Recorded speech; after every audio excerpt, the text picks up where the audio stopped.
Tonight, an alarming discovery. DNA evidence from convicted criminals is just sitting on a shelf. This is the kind of public safety issue that keeps you awake nights. And their victims want answers. He could be getting away with other crimes. KIRO 7 investigates why the samples are gathering dust instead of helping deliver justice. The DNA of more than 100 convicted criminals has not been tested by the state crime lab for years. Investigative reporter Amy Clancy first learned about the problem months ago, so she filed a public records request to find out why that DNA evidence isn't being used to possibly solve other crimes as intended. He was technically watching me since I was 16. This Seattle woman endured years of cyberstalking. Hundreds of sexually explicit emails written by a man she hardly knew. It's just very painful and gross and scary to think like this person could come and find you, and I felt like I couldn't leave the house. Her harasser was arrested by the Seattle Police Department and found guilty of cyberstalking. He was ordered to pay a fine and undergo a sexual deviancy evaluation, and his DNA was collected as required by law. But instead of that DNA being tested at the Washington State Patrol Crime Lab, then entered into the CODIS database to possibly match it with DNA collected at other crime scenes worldwide, the convicted stalker sample is right now sitting in an evidence room at the Seattle Police Department, along with the DNA samples of more than 100 other convicted criminals. It would be more reassuring to know that there are not other victims like me. DNA is often the missing puzzle piece that links suspects to previously unrelated crimes.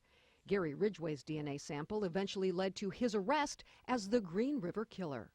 Before he was booked for dozens of murders, Ridgway had multiple arrests for patronizing prostitutes. In the city of Seattle, a misdemeanor conviction for patronizing a prostitute now results in a mandatory DNA collection, as do convictions for stalking, harassment, sexual exploitation, and other mostly sexually motivated crimes. But because of a legal technicality, that DNA currently sits untested. I clearly didn't know it until I heard it from you. Sim Osborne is a lawyer in Seattle.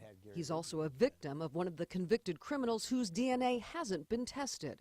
That suspect threatened to kill Osborne outside a Seattle athletic club in November of 2014. That suspect was convicted of harassment. Did you know that the DNA was supposed to have been collected? I did. Did you know that it wasn't being tested? I did not know that. What are your thoughts? I think it's a very important problem. Like any other piece of evidence, if you don't use it, it's worthless. Is it fair to say that potentially dangerous criminals are not being prosecuted for the crimes they've committed because this DNA has not been tested? It is certainly possible. Jean Johnston is the CODIS crime lab manager for the Washington State Patrol. In 2014, her staff noticed, and the Attorney General's office confirmed, that current state law does not allow crime lab technicians to process DNA collected under Seattle's municipal code. So the lab quit testing it. Those samples are not qualifying for the CODIS database, and we do need to reject the samples. More than 800 pages of communication between the crime lab and the city of Seattle were obtained by KIRO 7 through a public records request. In 2015, Johnston notified the Seattle City Attorney's Office that in order to test these samples, state legislators would have to change state law. During the 2016 legislative session, a bill that would fix the problem was introduced in Olympia, but it did not pass. So the untested samples continue to pile up. Just last month, the Seattle Police Department arrested 204 men for trying to hire prostitutes.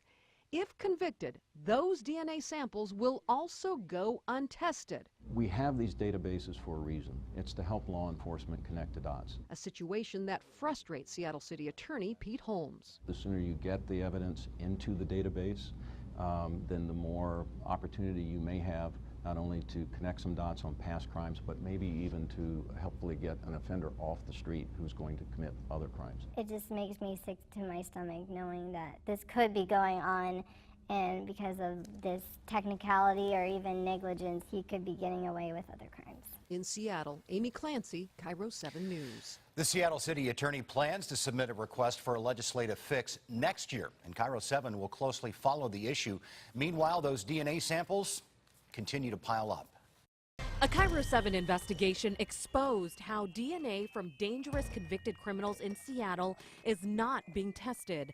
Now we are getting results. After your initial story, some of us got contacted and we realized, wow, we need to get this fixed. Tonight, just 1 week after a report first aired, lawmakers are working on a solution. More than 100 DNA samples from convicted criminals in Seattle are not being tested, and with each conviction, that number grows. Good evening, I'm Sydney Kim. Hello again, I'm Steve Rabel. Amy Clancy uncovered the legal loophole after a 6-month investigation, and today she's learned a legislative fix is already in the works. Amy. Well, today, 2 state lawmakers on the Public Safety Committee told me as soon as they saw my report, they started working on a solution.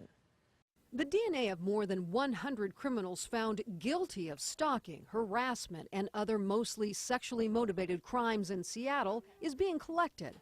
But it's not being tested by the Washington State Patrol Crime Lab. Instead, those samples are sitting in an evidence room at the Seattle Police Department and are not being used to possibly solve other crimes as intended.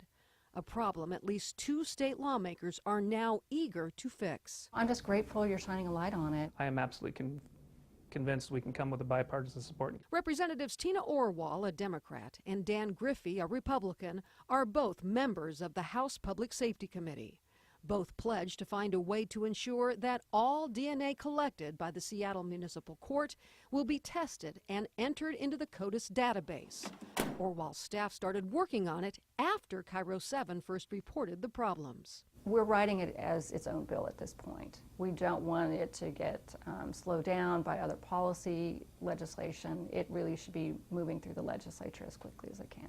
An attempt at a fix was introduced as part of domestic violence legislation in the 2016 session, but House Bill 1632 did not address all 7 convictions for which DNA is being collected, and House Bill 1632 did not pass.